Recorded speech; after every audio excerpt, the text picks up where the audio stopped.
करुणामयी माँ परम प्रभु श्री अरविंद पाद पद्मरे मोर अनंत कोटि प्रणाम। उपस्थित समस्त मातृ अभिप्सु अपा भाई को मोर आंतरिक प्रणाम और शुभेच्छा। मुख्य संचालक वीर भाई और लुनापा को मोर आंतरिक प्रणाम। आम गहन ऑनलाइन माध्यम उपस्थित सत्यश्री अपा, रेणु अपा, कुंती अपा और सौम्य भाई को मोर आंतरिक प्रणाम। समस्त को स्वागत जनाऊछि। आज कार्यक्रम सम्यक सूचना देउछि। प्रथमे ओं नमो भगवते मंत्र आवृत्ति करिवे इंदुपुर कुंती अपा। स्टूडेंट्स प्रेयर उपस्थापना करिवे इंदुपुर सौम्य भाई। मातृवंदना गान करिवे भुवनेश्वर रेणु अपा। आज आलोचनार विषय होछि मां को मागिबा किपरि। आलोचना करिवे भुवनेश्वर सत्यश्री अपा। शेषे मातृसंगीत सह पाठचक्र समापन हेबो।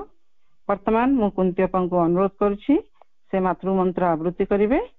परवर्ती कार्यक्रम पर्यायक्रम चालू रहइबो। वंदे मातरम। माँ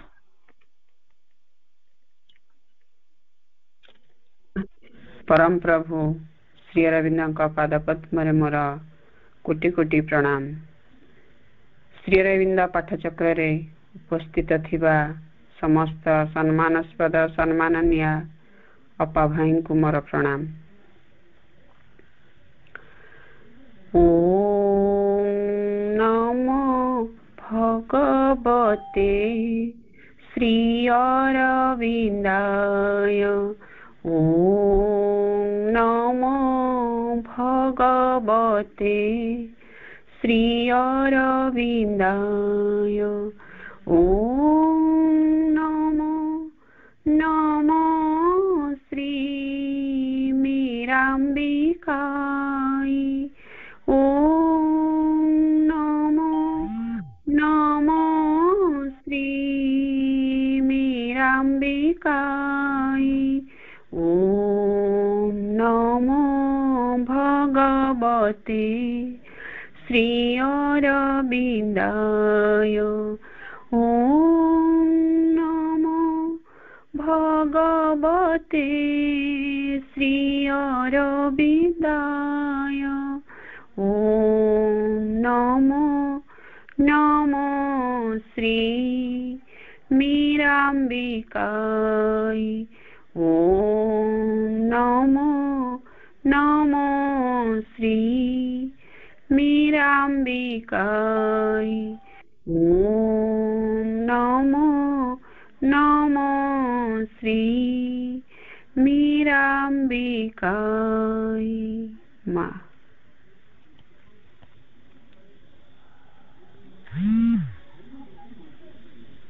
ओम नमो भगवते श्री अरविंदाय। वीर योद्धा करिगढ़ आंभ मानकु। वीर योद्धा करिगढ़ आंभ मानकु। आंभे माने ताहि हेबाकु चाहू। वीर योद्धा करिगढ़ आंभ मानकु। वीर योद्धा करिगढ़ आंभ मानकु। आंभे माने ताहि हेबाकु चाहू। अतीत आहुरी बंची रहिबाकु चाहे। अतीत आहुरी बंची रहिबाकु चाहे। ता विरुद्ध रे आसन्न भवितव्यर महायुद्ध रे आंभे माने जे परी सफलता हासिल करि पारु। वीर योद्धा करिगढ़ आंभ मानकु। आंभे माने ताहि हेबाकु चाहू। वीर योद्धा करिगढ़ आंभ मानकु। आंभे माने ताहि हेबाकु चाहू। जद्वारा नूतन वस्तु गुड़िक प्रकाशित होई पारे। जद्वारा नूतन वस्तु गुड़िक प्रकाशित होई पारे। एवं आमे से सबुकु ग्रहण करिबा निमित्त प्रस्तुत होई पारु। एवं आमे से सबुकु ग्रहण करिबा निमित्त प्रस्तुत होई पारु। वीर योद्धा करिगढ़ आंभ मानकु। आंभे माने ताहि हेबाकु चाहू। वीर योद्धा करिगढ़ आंभ मानकु आंभे माने ताहा ही हेबाकु चाहूं वीर योद्धा करिगढ़ आंभ मानकु आंभे माने ताहा ही हेबाकु चाहूं। माँ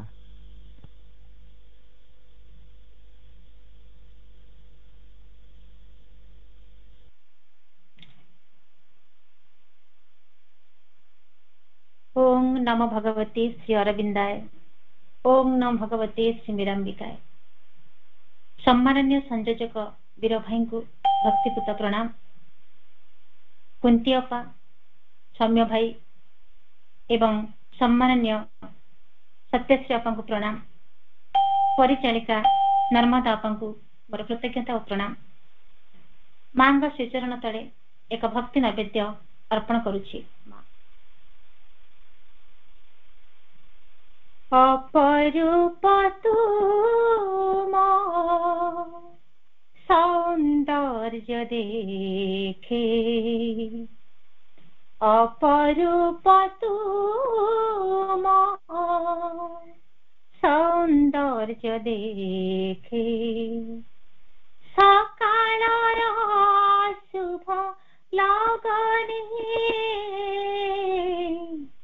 अपरूप तुम सौंदर्य देखे मधुमय स्निग्ध शीतल पवने मधुमय स्निग्ध शीतल पवने उइया क्षमा गगने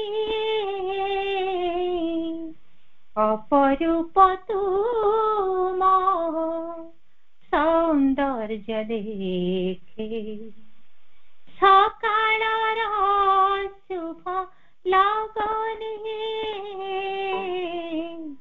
अपरूप तुम सौंदर्य देखे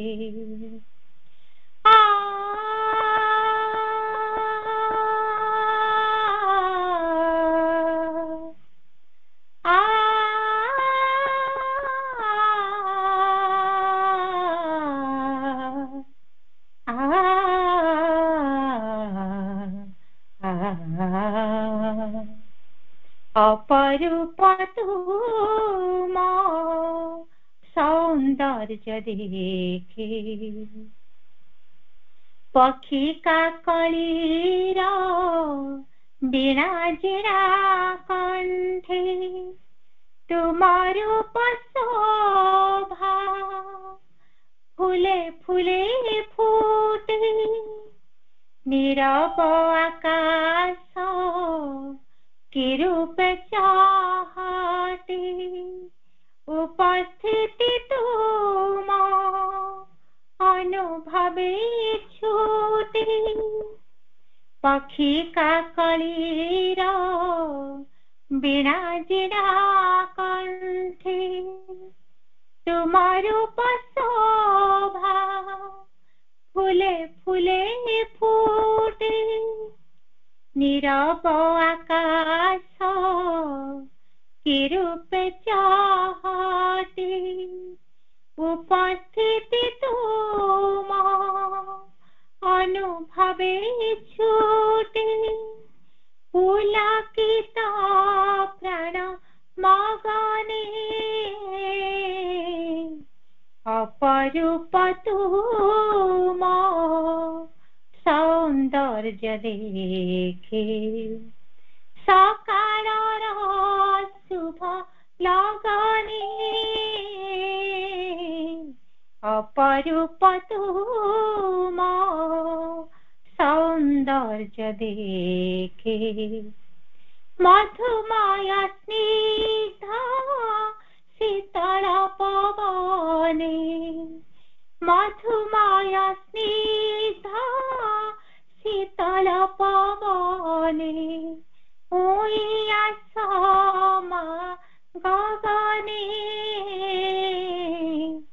अपरूप तुम सौंदर्य देखे। पहातिया तारा पुलक झाला से प्रकृतिर शोभा आनंद बरसे।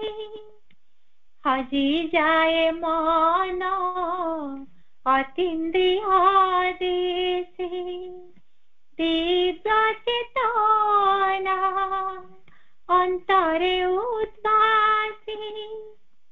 पहातिया तारा पुलक झाला से प्रकृतिर शोभा आनंद बरसे। हजी जाए मन अतीन्द्रिय देशे। दिव्य चेतना अंतरे उद्भासे। विराजी छाये भुवने अपरूप तुम सौंदर्य देखे। सकाळर शुभ लगने अपरूप तुम सौंदर्य देखे। मधुमय स्निग्धा शीतल पवने। मधुमय स्निग्धा शीतल पवने। उइया समा गगने अपरूप तुम सौंदर्य देखे।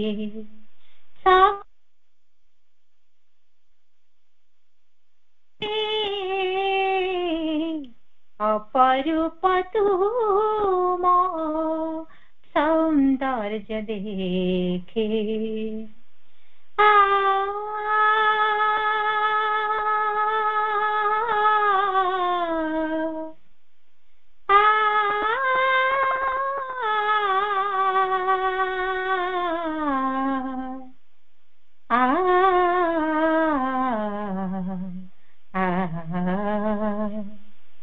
अपरूप तुम सौंदर्य देखे। सकाळर शुभ लगने अपरूप तुम सौंदर्य देखे।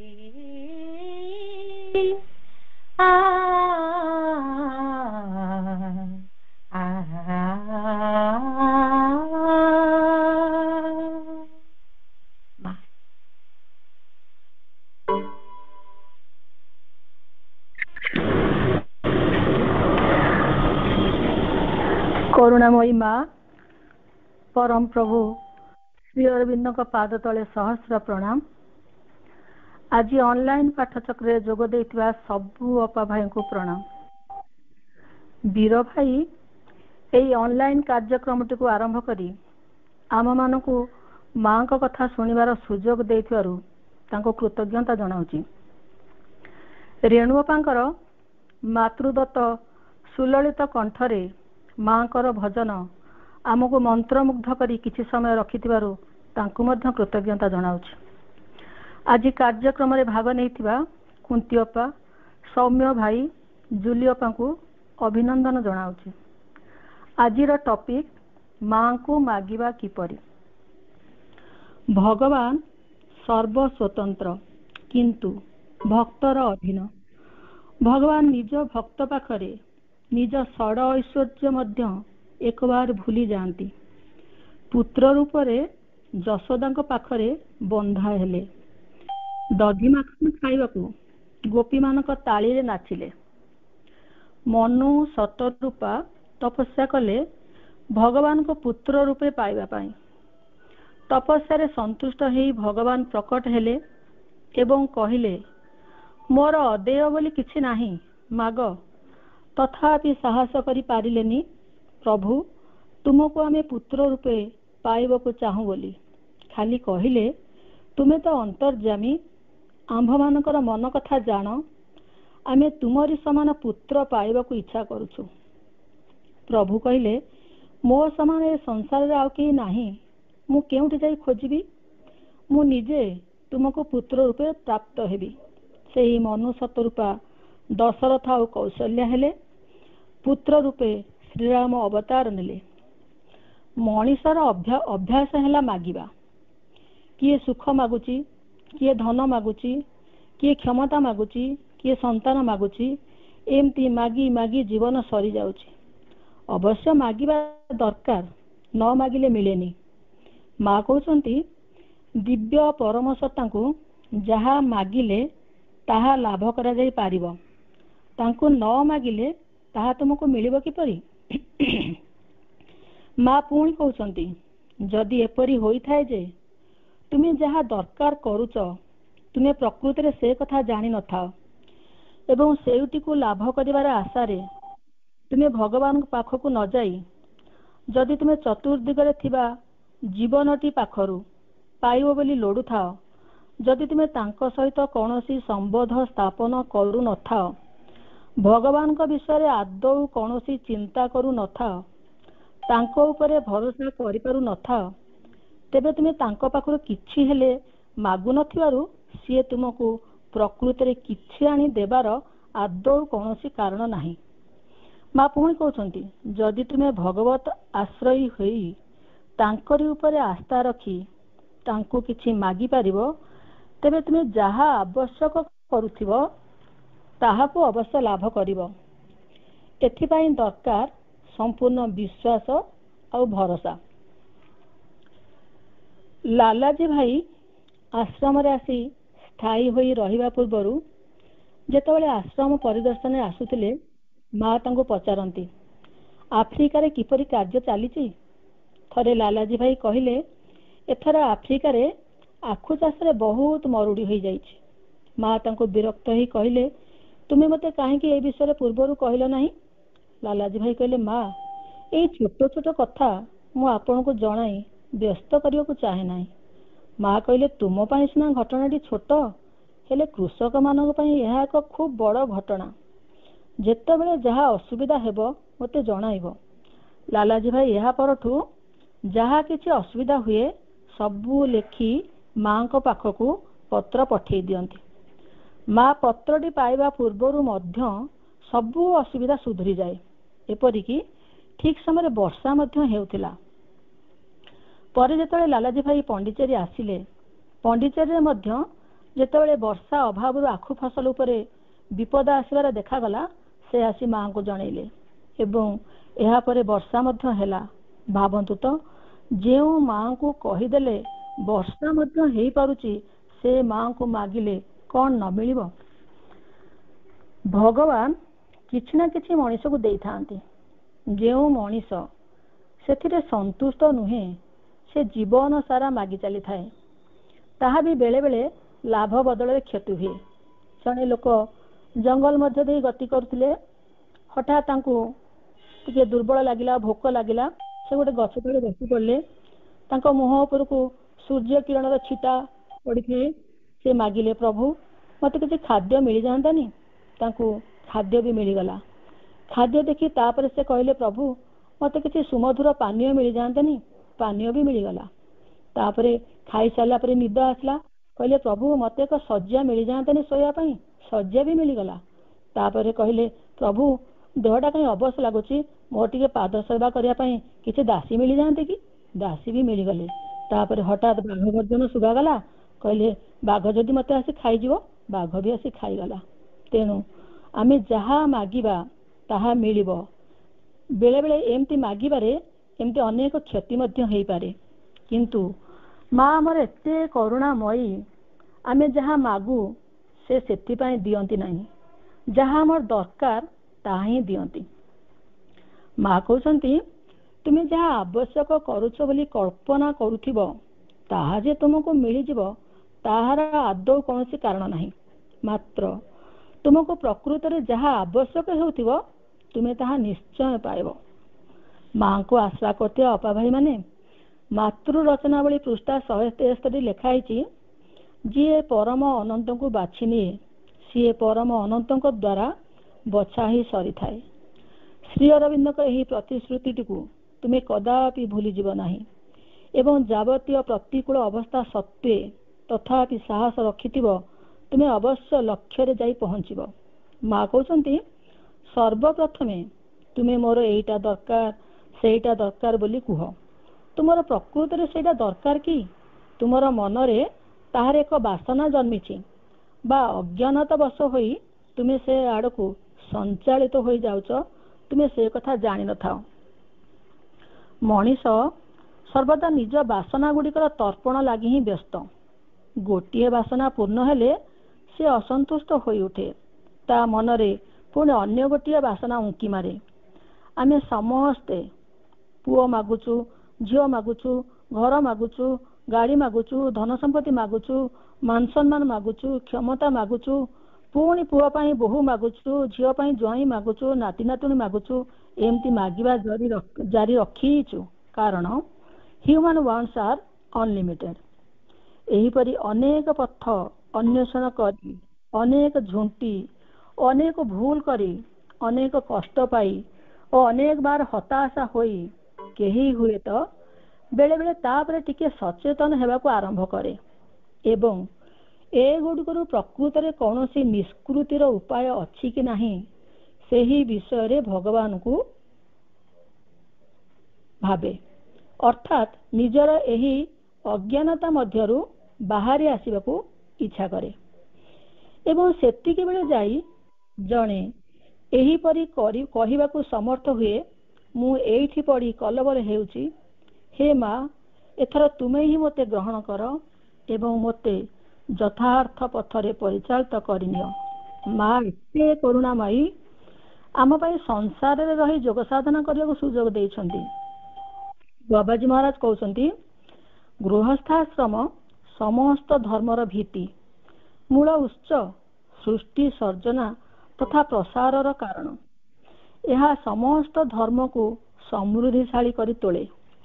ଏହି ଗୃହସ୍ଥାଶ୍ରମ ଯୋଗୁଁ ଆମେ ଭୋଜନ କରିପାରୁଛୁ, ବସ୍ତ୍ର ପିନ୍ଧି ପାରୁଛୁ, ସୁନ୍ଦର ରାସ୍ତାରେ ଚାଲୁଛୁ, ଦ୍ରୁତଗାମୀ ଯାନରେ ଯାତ୍ରା କରୁଛୁ, ଆକାଶରେ ଉଡ଼ି ପାରୁଛୁ, ପାଣିରେ ବୁଡ଼ି ପାରୁଛୁ, ଦୂର ଦେଶର ବାର୍ତ୍ତା ଶୁଣିପାରୁଛୁ, ଦୃଶ୍ୟ ମଧ୍ୟ ଦେଖିପାରୁଛୁ, ସୁସ୍ଥ ଜୀବନ ଯାପନ କରିପାରୁଛୁ।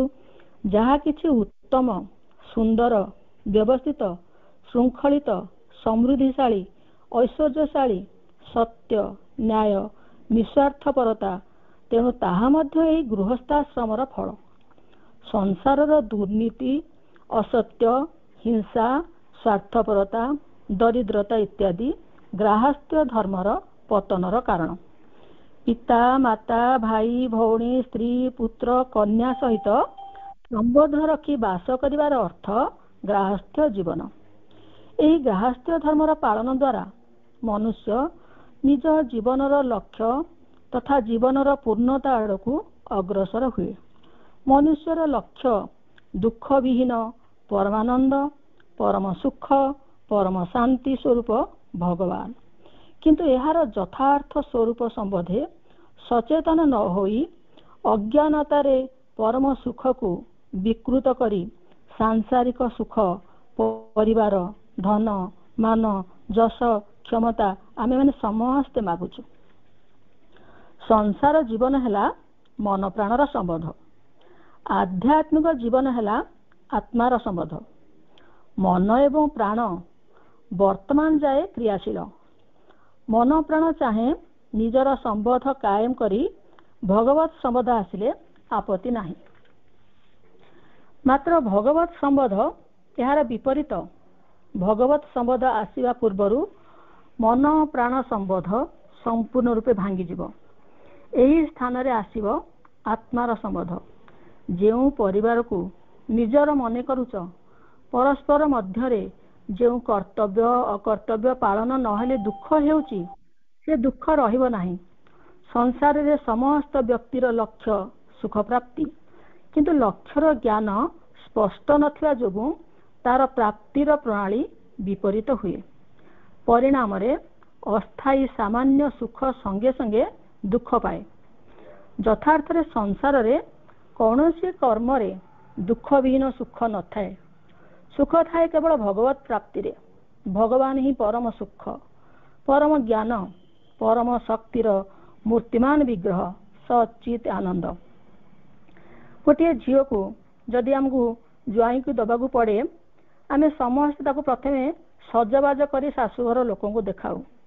ସେମିତି ଆମେ ଯଦି ଭଗବତ ପ୍ରାପ୍ତି ହେବାକୁ ଇଚ୍ଛା କରିବା, ତାହେଲେ ଆମକୁ ମଧ୍ୟ କିଛି ସଜବାଜ ହେବାକୁ ପଡ଼ିବ। ସେଗୁଡ଼ିକ ହେଲା ଦୟା, କ୍ଷମା, ତ୍ୟାଗ, ନିର୍ଲୋଭ, ପରୋପକାର ଇତ୍ୟାଦି ଗୁଣରେ। ଆମେ ସମସ୍ତେ ଆମର ସଂସାର ପାଇଁ ହିଁ ମାଗିଥାଉ। ଶ୍ରୀରାମକୃଷ୍ଣ କହିଲେ, ସଂସାର କର, ହେଲେ ସଂସାରରେ ଦାସୀ ପରି ରୁହ। ମାଲିକର ଘର ବୋଲି ଭାବ। ଯାହା ମାଲିକ ଦେବେ, ଯାହା ମାଲିକ କହିବେ, ସବୁରେ ସନ୍ତୁଷ୍ଟ। ସଂସାରୀମାନେ ଦୁର୍ଗ ଭିତରେ ରହି ଲଢ଼େଇ କରନ୍ତି। କିପରି? ଆମେ ଜାଣୁ ମଣିଷ ମନ ବଡ଼ ଅସ୍ଥିର। ଅନେକ ସମୟରେ ମନ ଅନେକ ଭୁଲ କଥା କହିବାକୁ, ଭୁଲ କଥା କରିବାକୁ କହିବ। ଭଲ କୋଉଟା ମନ୍ଦ କୋଉଟା ଠିକ୍ କରିପାରିବନି। ଭଲ ଭାବି ମନ୍ଦ କରିଦେବ। ମାତ୍ର ସଂସାରରେ ଥିଲେ ଗୁରୁଜନମାନେ, ହିତୈଷୀମାନେ ଭୁଲ ଦର୍ଶାଇ ଦିଅନ୍ତି। ସଂସାର ବାହାରେ ଥିବା ବ୍ୟକ୍ତିର ଏ ସୁଯୋଗ ନାହିଁ। ସେ ନିଜେ ନିଜର ସହାୟ, ତାର ବିବେକ, ଆତ୍ମବିଶ୍ୱାସ ଏବଂ ଈଶ୍ୱର ନିର୍ଭରତା ଯଦି ପ୍ରବଳ ନ ହୁଏ, ତେବେ ପତନର ଭୟ ଥାଏ। ତେଣୁ ସଂସାର ଭିତରେ ନ ରହିଲେ ଖୋଲା ପଡ଼ିଆରେ ରହି ଯୁଦ୍ଧ କରିବା ସାଙ୍ଗେ ସମାନ। ଜଣେ ବ୍ୟକ୍ତି ସଂସାର ତ୍ୟାଗ କରିବାକୁ ଚାହିଁଲେ। ତାଙ୍କ ସ୍ତ୍ରୀ ପଚାରିଲେ, ମୋ ପ୍ରଶ୍ନର ଆଗ ଉତ୍ତର ଦିଅ, ତୁମେ କାହିଁକି ସଂସାର ଛାଡ଼ିବାକୁ ଚାହୁଁଛ? ଉତ୍ତରରେ ଶୁଣିଲେ, ଭଗବାନଙ୍କୁ ଡାକିବା ପାଇଁ। ସ୍ତ୍ରୀ କହିଲେ, ଏଠାରେ ରହି ଯେତେ ଇଚ୍ଛା ସେତେ ଡାକୁନ। ସନ୍ନ୍ୟାସୀ ହେଲେ ଘର ଘର ବୁଲି ଭିକ୍ଷା ମାଗିବ, କୋଉଠି ନା କୋଉଠି ରାତି କଟେଇବ, ଶୀତ ବର୍ଷା ଖରା ସହିବ। ସଂସାର ତ୍ୟାଗ ମାନେ ସନ୍ନ୍ୟାସୀ ନୁହେଁ, ମନରେ ଅନାସକ୍ତ ଭାବ ହିଁ ସନ୍ନ୍ୟାସ। ସଂସାରରେ ନ ରହି ଯଦି ମନରେ ଭୟଙ୍କର କାମନା ବାସନା ଥାଏ, ତେବେ ତାହା କିପରି ସନ୍ନ୍ୟାସ? ଗୀତାରେ ଶ୍ରୀକୃଷ୍ଣ କହୁଛନ୍ତି, କର୍ମେନ୍ଦ୍ରିୟାନି ସଂଯମ୍ୟ ଯ ଆସ୍ତେ ମନସା ସ୍ମରନ୍ ଇନ୍ଦ୍ରିୟାର୍ଥାନ ବିମୂଢ଼ାତ୍ମା ମିଥ୍ୟାଚାରଃ ସ ଉଚ୍ୟତେ। ଅର୍ଥ, ବାହାରେ ତ୍ୟାଗ, ଭିତରେ ବିଷୟ ଚିନ୍ତା, ଏପରି ଲୋକ ମୂଢ଼ ଓ ମିଥ୍ୟାଚାରୀ। ସଂସାରରେ ନ ରହି ଲୋକ ଯଦି ତ୍ୟାଗୀ ହୁଏ, ତେବେ ଫୁଟପାଥରେ ରହୁଥିବା ଲୋକ ସବୁଠୁ ବଡ଼ ତ୍ୟାଗୀ। ମାତ୍ର ବେଳେ ବେଳେ ଆମେ ଦେଖିଥିବା ଖଣ୍ଡେ ଭଙ୍ଗା ଟିଣ ଡବା, ଖଣ୍ଡେ ଛିଣ୍ଡା କନ୍ଥା, ଏ ଯେଉଁ ଚାଲି ଯାଉଥିବା ଲୋକମାନେ ତାଙ୍କ ଉପରକୁ ତାଙ୍କ ଦାନିପଣରେ ଟଙ୍କାଟେ ଫିଙ୍ଗି ଦିଅନ୍ତି। ସେଇ ଟଙ୍କାକ ପାଇଁ ସେମାନଙ୍କ ଭିତରେ କେତେ ମାଡ଼ପିଟ ହୁଏ। ତେଣୁ ସଂସାର ଛଡ଼ା ନୁହେଁ, ସଂସାର ଭିତରେ ଦାସୀ ପରି ରହିବାକୁ ହେବ। ଯେମିତି ଦାସୀ ସମସ୍ତଙ୍କୁ ଘର ଦେଖାଇ କୁହେ, ଇଏ ମୋ ଆମ ଘର, ମୁଁ ଏଇ ଘରେ ରୁହେ, ମାତ୍ର ମନେ ମନେ ଜାଣିଥାଏ ଇଏ ମୋ ଘର ନୁହେଁ, ମାଲିକର ଘର। ସଂସାର ପାଇଁ ଆମେ ଅନାସକ୍ତ ଥିଲେ ଈଶ୍ୱର ପାଇଁ ଆସକ୍ତ ଆସେ। ଆମେ ଈଶ୍ୱରଙ୍କ ଆଡ଼କୁ ଯେତେ ଆଗେଇ ଯିବୁ, ସଂସାର ସେତେ ପଛରେ ପଡ଼ିଯିବ। ମଣିଷ ଯେତେବେଳେ ଭଗବାନଙ୍କୁ ଭୁଲି ସବୁ ମୋର ମୋର କହି ବୁଲେ, ସେତେବେଳେ ସେ ମାୟାରେ କବଳିତ ହୋଇ, କାମନା ବାସନରେ ପ୍ରଲୁବ୍ଧ ହୋଇ ଏତେ ଅଜ୍ଞାନରେ ବୁଡ଼ିଯାଏ ଯେ ତ୍ରାହି ପାଇବାର ବାଟ ଥିଲେ ମଧ୍ୟ ତ୍ରାହି ପାଏନି। ଆମେ ଏହି ସାଂସାରିକ ସୁଖ ପାଇଁ ସବୁବେଳେ ମାଗିଥାଉ। ଗୋଟିଏ ଗରିବ ପିଲାଟିଏ ସ୍ଥିର କଲା, ଯାହା ବି ହେଉ ଧନୀ ହେବି। ତାର ଚେଷ୍ଟା ସଫଳ ହେଲା। ମଧ୍ୟବୟସ୍କ ହେବା ବେଳକୁ ସେ ବିଭିନ୍ନ ପ୍ରକାର ବ୍ୟବସାୟ କରି ପ୍ରଭୃତ ଭାବେ ଧନଶାଳୀ ହେଇଗଲା। ଏବେ ସେ ନିଜ ଇଚ୍ଛା ଅନୁସାରେ ଏକ ସୁବିଶାଳ ଅଟ୍ଟାଳିକା ତିଆରି କଲା, ସୁନ୍ଦରୀ ସ୍ତ୍ରୀ ମଧ୍ୟ ବିବାହ କଲା, ଯାତାୟାତ ପାଇଁ ଏକାଧିକ ଗାଡ଼ି ରଖିଲା, କାମ କରିବାକୁ ଅନେକ ଲୋକ ରଖିଲା। ତାର ସ୍ୱପ୍ନ ସାକାର ହେଲା, ମାତ୍ର ମନରେ ଶାନ୍ତି ଆସିଲା ନାହିଁ। ତାର ବିପୁଳ ବ୍ୟବସାୟ ସଂକ୍ରାନ୍ତୀୟ ଚିନ୍ତା ମୁଣ୍ଡକୁ ଭାରାକ୍ରାନ୍ତ କଲା। ପୁଣି କାଳେ ଦୁର୍ଭାଗ୍ୟ ଆସିବ, ସେ ଭୟରେ ବି ବେଳେବେଳେ ମୁଣ୍ଡ ଟେକିଲା। ନରମ ଗଦିରେ ବି ନିଦ ହେଲା ନାହିଁ। ଏ ସମସ୍ୟା ନେଇ ସେ ଜଣେ ଗୁରୁଙ୍କ ପାଖକୁ ଗଲା। ଗୁରୁ କହିଲେ, ତୋ ବଡ଼ ଘରକୁ ତୁ ସିନା ଏସି ଲଗେଇ ଶୀତଳ କରିଦେଲୁ, ହେଲେ ଯେଉଁ ନିଜ ଭିତରେ ଛୋଟ ଘରଟା ଅଛି, ସେ ଯେ ଅଶାନ୍ତ ଗରମ ହୋଇ ରହିଛି, ସେ କଥାକୁ ଟିକେ ଧ୍ୟାନ ଦେ ନା। ତେଣୁ ଅପା ଭାଇମାନେ ଆମେ ମାଙ୍କୁ ମାଗିବା, ମା ଆମ ଭିତର ଘରକୁ ହିଁ ଶାନ୍ତି ଏବଂ ଶୀତଳ ରଖନ୍ତୁ। ଆମେ ଭାବୁ ଯେ ଏ ଜୀବନ ମୋର, ଏ ପରିବାର ମୋର, ଏ ଘର ମୋର, ଏ କାମଟା ବି ମୋର। ମାତ୍ର ଆମର ଭାବିବା ଉଚିତ ପରମଙ୍କ ମାତୃଶକ୍ତି ହିଁ ଏହି ସୃଷ୍ଟି ରଚନା କରିଛନ୍ତି, ଆମ ସମସ୍ତଙ୍କୁ ଗଢ଼ିଛନ୍ତି, ଜୀବିତ ରହିବା ନିମନ୍ତେ ଆମକୁ ଖାଦ୍ୟ ଯୋଗାଇଛନ୍ତି। ତାଙ୍କ ପାଇଁ କାମ କରିବା ନିମିତ୍ତ ଆମ ଆଗରେ ଏତେ ପ୍ରକାର କାମ ରଖିଛନ୍ତି। ଆମେ କେବଳ କାମ ସକାଶେ ଯନ୍ତ୍ର ମାତ୍ର ଅଟୁ। ମା କହୁଛନ୍ତି, ଯେଉଁମାନେ ଭଗବାନଙ୍କ ଠାରୁ କିଛି ଦାବି କରନ୍ତି ଭଗବାନ ସେମାନଙ୍କ ଦାବି ପୂରଣ କରନ୍ତି, କିନ୍ତୁ ଯେଉଁମାନେ ଭଗବାନଙ୍କ ଚରଣରେ ନିଜକୁ ସମର୍ପି ଦିଅନ୍ତି ଓ କିଛି ବି ଦାବି କରନ୍ତି ନାହିଁ, ଭଗବାନ ସେମାନଙ୍କୁ ଯାହା ସେମାନେ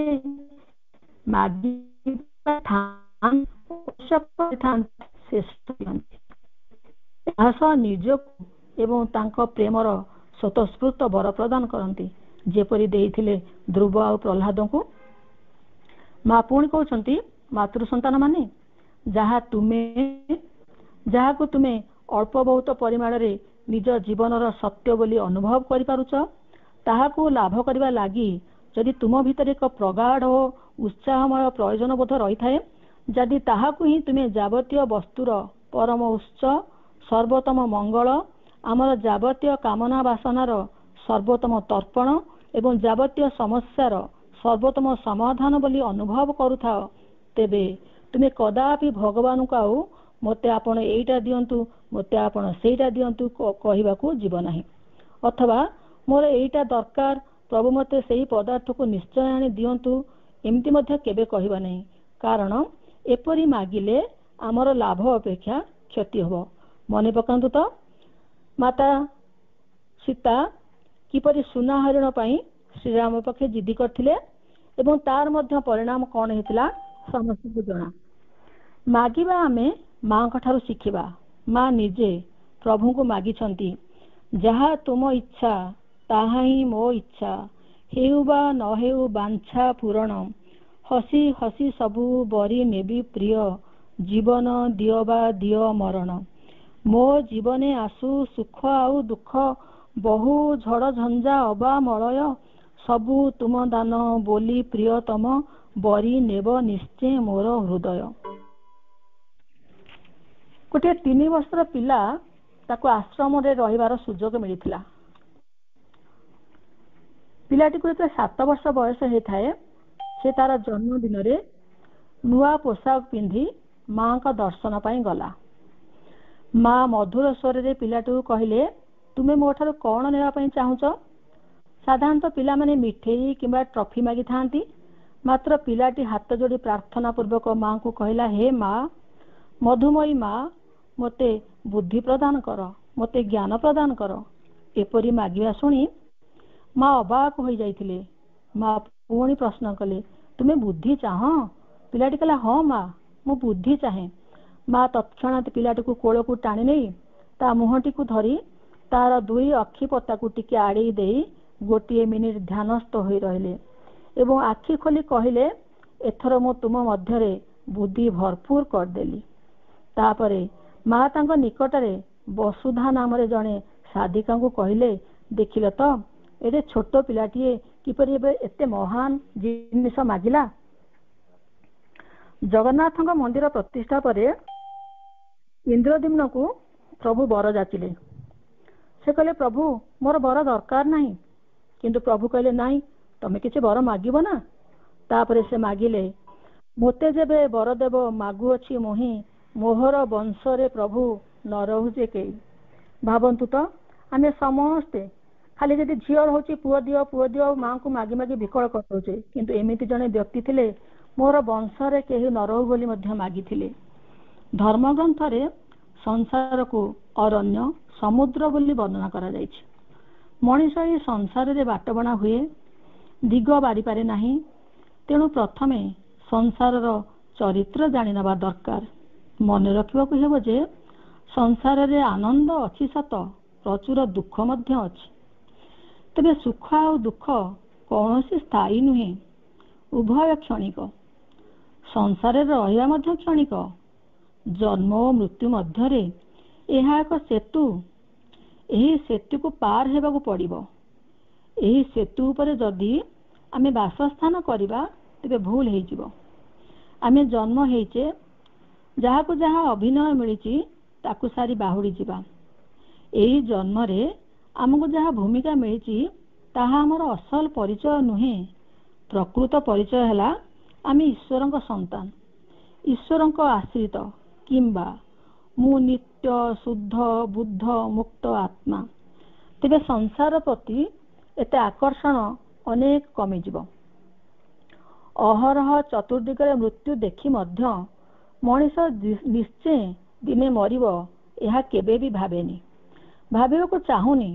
ମହାଭାରତରେ ମଧ୍ୟ ଅଛି, ଧର୍ମବକ ଯୁଧିଷ୍ଠିରଙ୍କୁ ପଚାରିଲା, ଆଚ୍ଛା କୁହ ଦେଖି ଏ ସଂସାରରେ ସବୁଠାରୁ ବେଶୀ ଆଶ୍ଚର୍ଯ୍ୟକର କ'ଣ?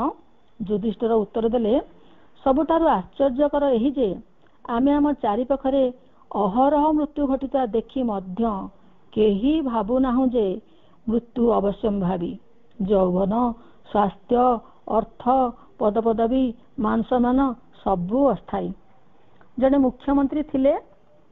ଯେତେବେଳେ ସେ ପଦବୀରେ ଥିଲେ ତାଙ୍କ ଚାରିପଟେ କେତେ ଗାଡ଼ି ଘୋଡ଼ା, କେତେ ଜନସମାଗମ ଘଟୁଥିଲା।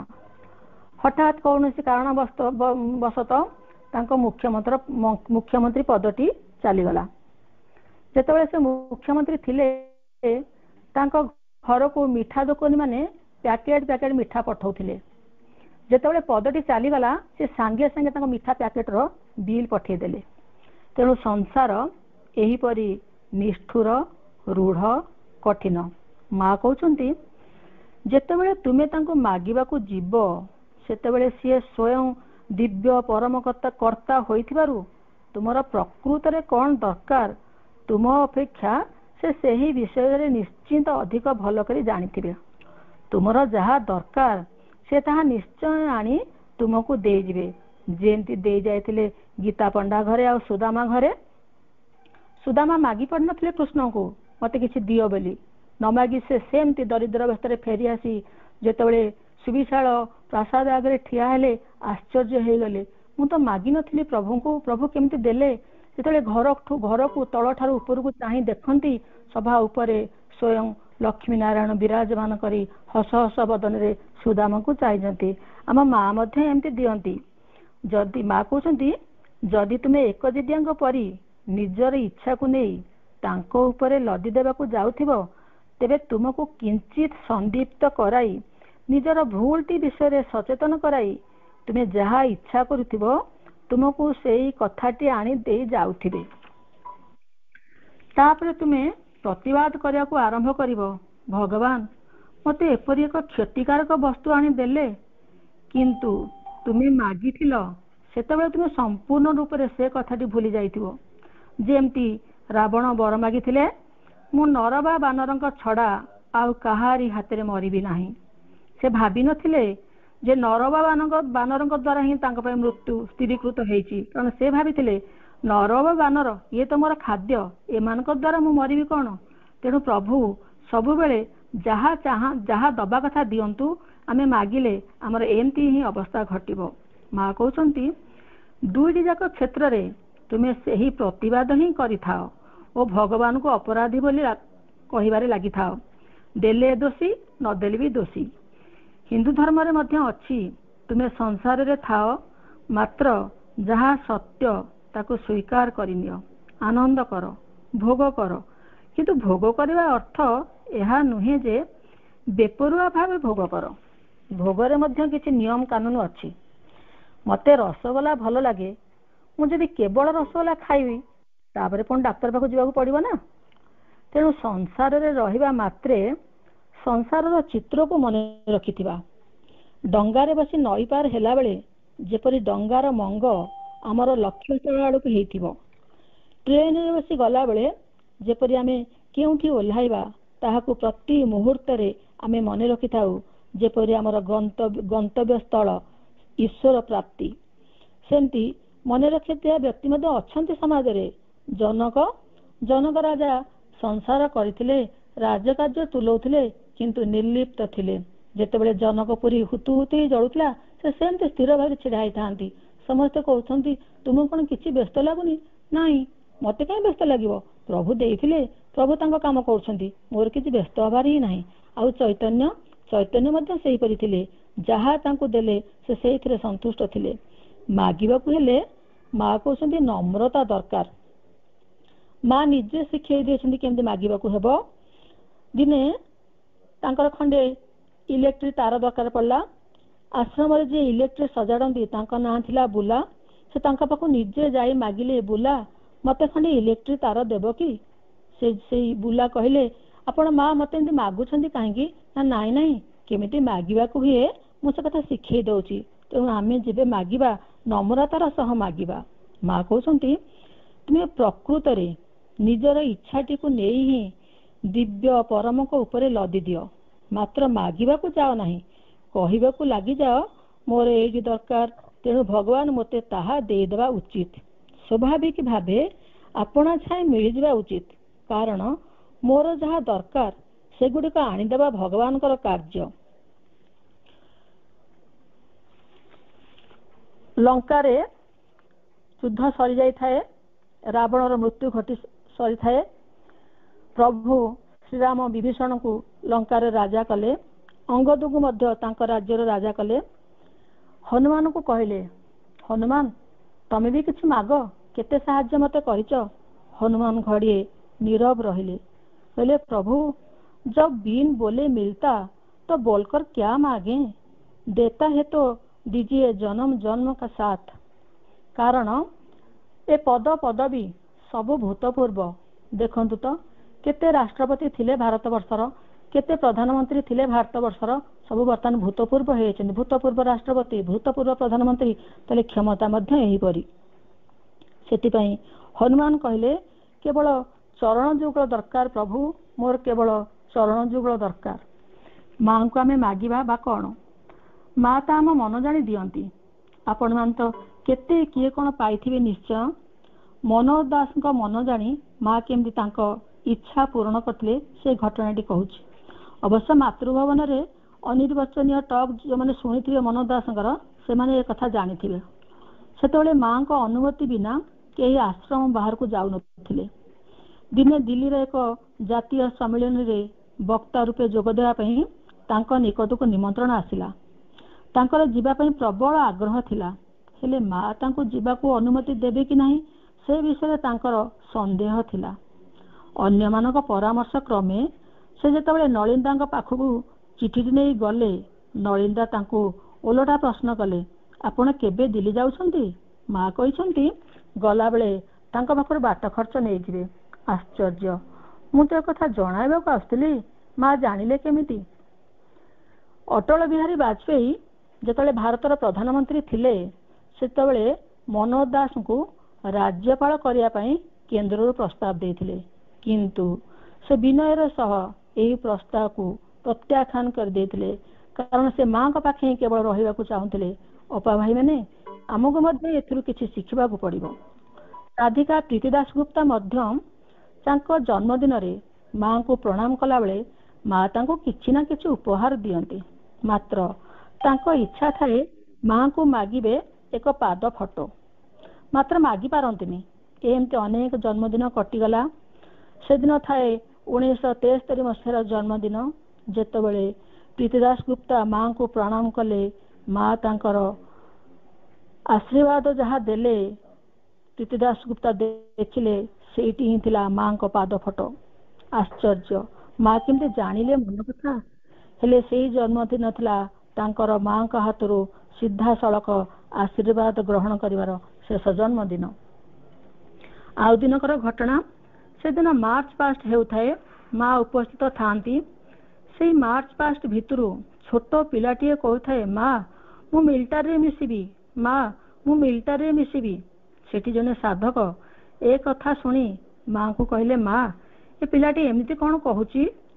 माँ कहले, समस्ते प्राय समाज रे प्रतिष्ठित हेबाकू चाहुचंती, क्षमता चाहुचंती, धन चाहुचंती, मात्र ए पिलाटी अतिक्रम करिया चेष्टा करुछि। माँ को मागिबा आमको छोट शिशुटीए परि गढ़। माँ संपूर्ण ସରଳ ନିଷ୍କପଟ ଶିଶୁ, ଯାହାର ହୃଦୟରେ ନାହିଁ ଗର୍ବ, ଅହଙ୍କାର ଓ ପ୍ରାଣିକ ବାସନାର ଭଣ୍ଡାର, ମନରେ ନାହିଁ ନାନା ଦୁଶ୍ଚିନ୍ତାର କାରଖାନା ଏବଂ ଶରୀରରେ ନଥାଉ ତାମସିକ ଜଡ଼ତାର ବୀଜ। ଆମମାନଙ୍କ ହୃଦୟରେ ଭରିଦିଅ ଶିଶୁର ସରଳତା, ପ୍ରାଣରେ ଦିଅ ଶିଶୁ ସମ ନିରଳସ ବଳ, ମୁଖରେ ଶିଶୁର ଅନାବିଳ ହସ, ମନରେ ଶିଶୁର ଭାବନା, ଶରୀରରେ ଶିଶୁର କାର୍ଯ୍ୟ ପ୍ରଖରତା, ସର୍ବଗୁଣରେ ଶିଶୁତୁଲ୍ୟ କରି ଗଢ଼ ମା। ମାଗିବାକୁ ହେବ ହେ ଦିବ୍ୟ ଜନନୀ, ଆମମାନଙ୍କୁ ସକଳ ପ୍ରକାର ଅଜ୍ଞାନତା, ଅବିଦ୍ୟା, ମାୟା, ମୋହ, ଆସକ୍ତି, କାମନା ବାସନା ତମସାଚ୍ଛନ୍ନରୁ ମୁକ୍ତ କର। ଆମର ଅଭିପ୍ସା ଶୁଦ୍ଧ, ନିଷ୍କାମ, ଅନାବିଳ, ଊର୍ଦ୍ଧ୍ୱମୁଖୀ ହେଉ। କେବଳ ଦିବ୍ୟ ବସ୍ତୁ ହିଁ କାମ୍ୟ ହେଉ।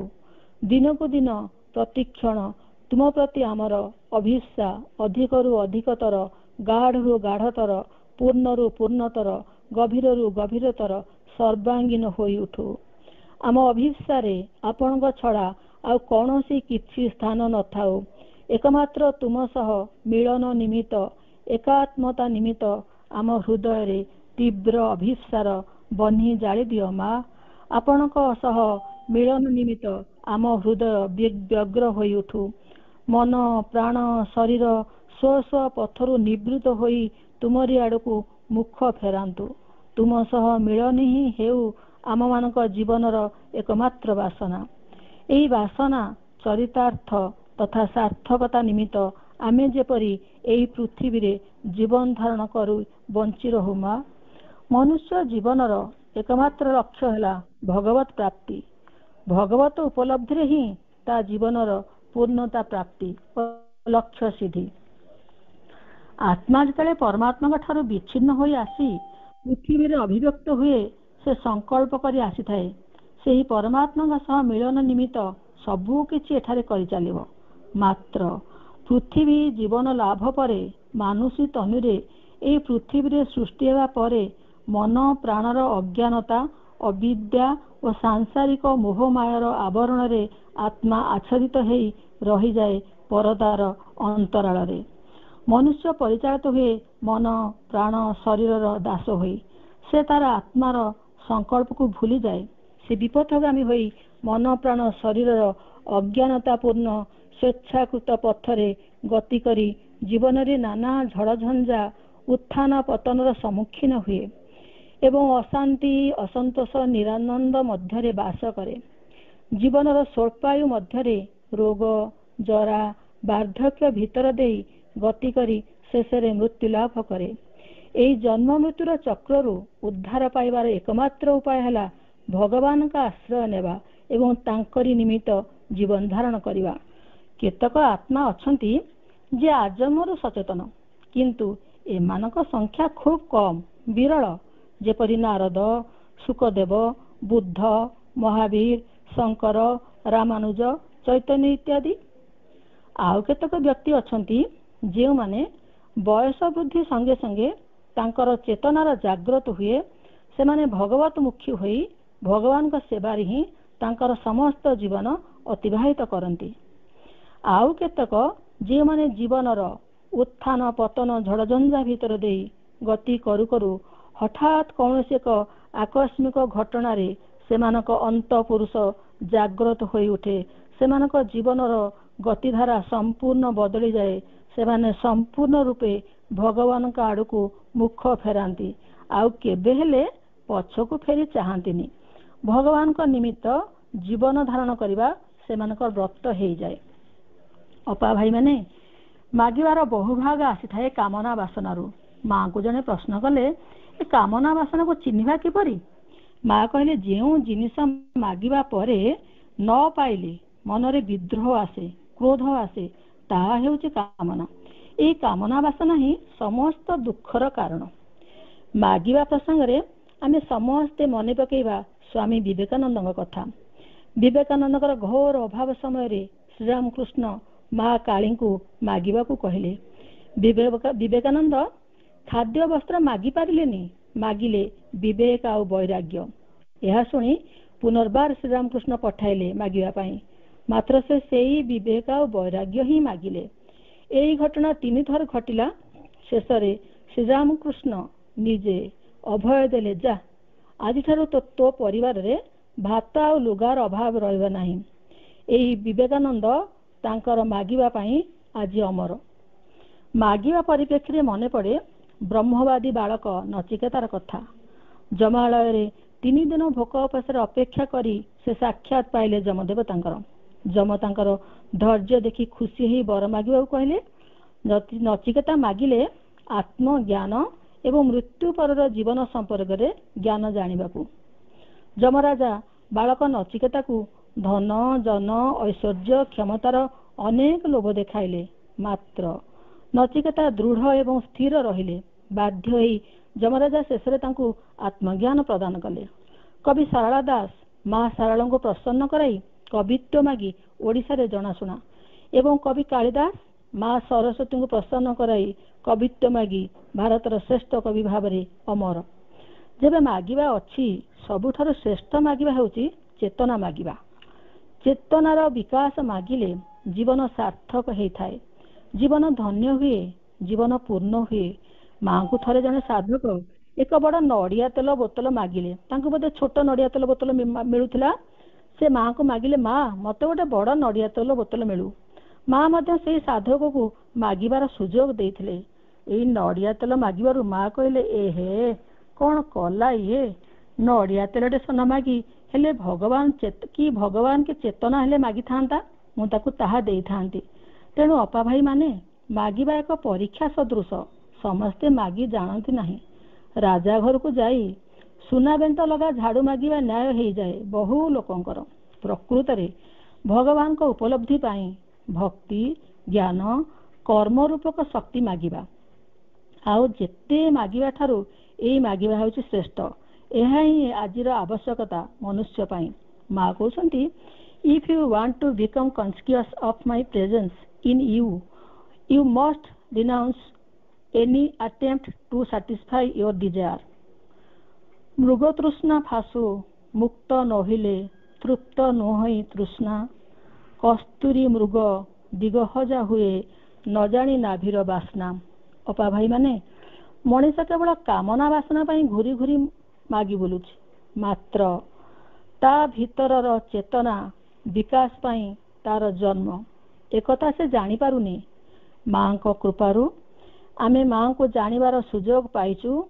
ତେଣୁ ତାଙ୍କ ପାଖରେ ଏତିକି ମାଗିବା, ମା, ଆମ ଚେତନାର ବିକାଶ କର।